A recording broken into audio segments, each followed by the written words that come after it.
பண்டு விண்ணோர் குளம்பாழப் புரந்து பழனியில் ஓர் தண்டுடன் நின்று விளையாடும் மாண்புடை சற்குரவர் கண்டு தொழுது துதிபாடி நெஞ்சில் கருதும் உண்மை தொண்டு செய்வார்க்கு அவன் வேலும் மயிலும் துணை செய்யுமே.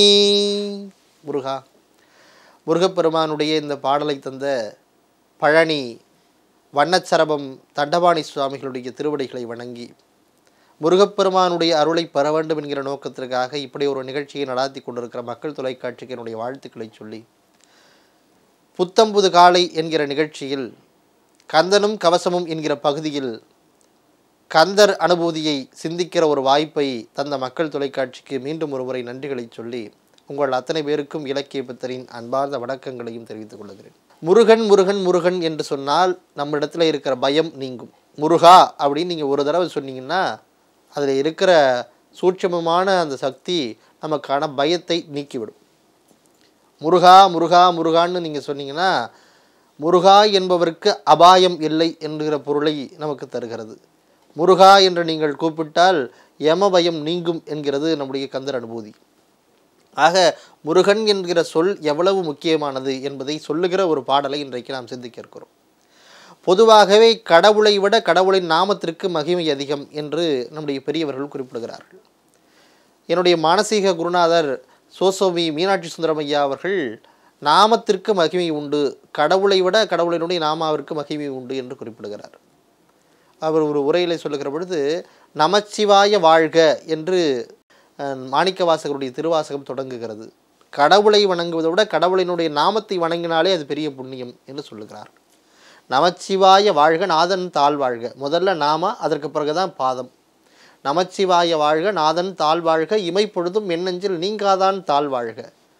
அப்போ அப்படி கடவுளாக இருக்கிற சிவபெருமானை வணங்குகிற மாணிக்க வாசகர் முதல்ல நடராஜருடைய நாமத்தை வணங்குகிறார். நமச்சிவாய என்கிற நாமத்தை வணங்கிவிட்டு அதற்கு பிறகாக நடராஜருடைய திருவடியை வணங்குகிறார்.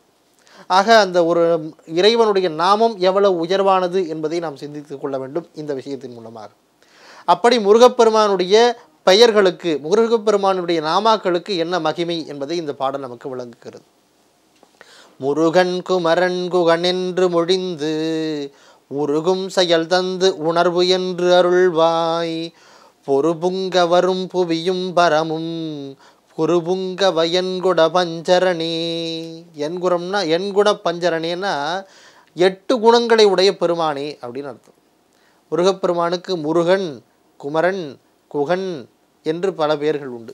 முருகன் என்றால் முருகு என்றால் அழகு என்பது பொருள், முருகன் என்றால் அழகன் என்பது பொருள். இப்போ முருகன்னு கூப்பிட்டாலும் சரி, அழகன்னு கூப்பிட்டாலும் சரி, முருகப்பெருமானை குறிப்பிடுகிறது. குமரன் என்றால் இளையவன் என்பது பொருள், குகன் என்றால் முருகனை குறிக்கிறது, குணபஞ்சரணே என்றாலும் என்குண பஞ்சரணே என்றால் முருகப்பெருமானை குறிக்கிறது. அதே 8 குணங்கள் உடையவன் முருகப்பெருமான்.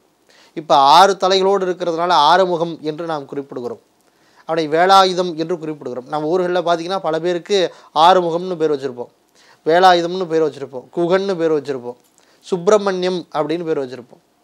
சுப்பிரமணிய புஜங்கம் என்கிற ஒரு பாடலை நம்முடைய ஆதிசங்கரர் எழுதியிருக்கிறார். சுப்பிரமணிய புஜங்கம் அப்படின்னு பேர். சுப்பிரமணியம் அப்படின்னா முருகப்பெருமான், தேவர்கள் சேனாதிபதி அப்படின்னாலும் முருகப்பெருமான் தான்.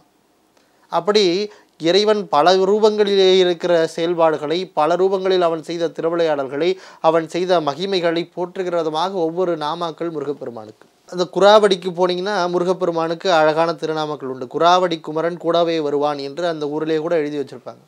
நீங்கள் மருதமலைக்கு போனீங்கன்னா முருகப்பெருமானை பார்க்கலாம். சென்னிமலைக்கு போனீங்கன்னா முருகப்பெருமானுடைய உருவத்தை அழகாக பார்க்கலாம். குமரன், குகன் அப்படின்னு நமக்கு பிடித்த பெயர்களில் அவனை கூப்பிடலாம். அப்படி முருகப்பெருமானுடைய இந்த நாமாக்களை சொல்ல சொல்ல சொல்ல நம் வாழ்க்கையிலே நாம் செய்த பாவங்கள் தொலைகிறது என்று குறிப்பிடுகிறார் நம் அருணகிரிநாதர்.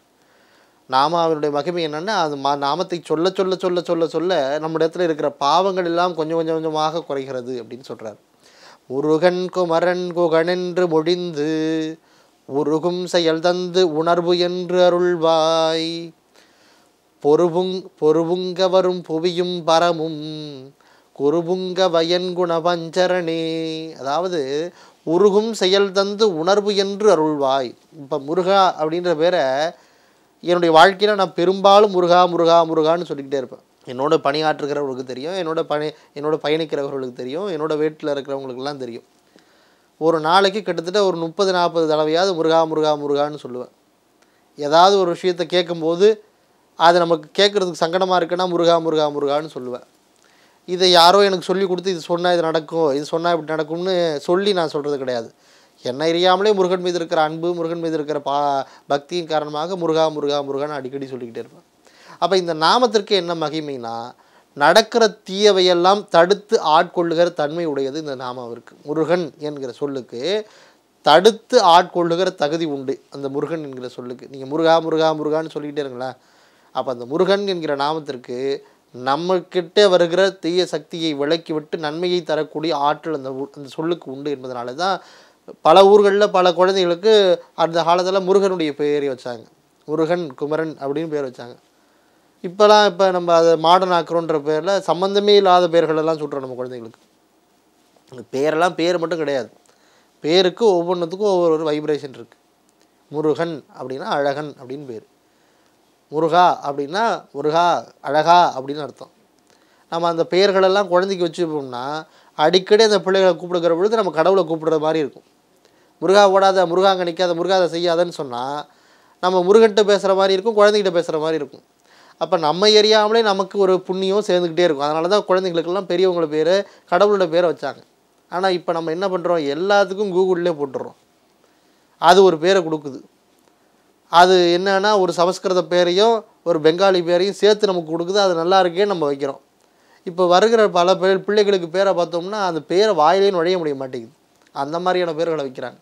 அப்போ இந்த முருகனுடைய பெயரை, திருநாமத்தை இருக்கிற அந்த பெயர்களை எல்லாம் நம்முடைய குழந்தைகளுக்கு சூட்ட அந்த பிள்ளைகளுக்கும் இறையாற்றல் கிடைக்கும், நமக்கும் இறையாற்றல் கிடைக்கும் என்கிற சிந்தனையை நான் மனதிலே கொண்டு இந்த பாடலை திரும்பவும் சொல்லுகிறேன்.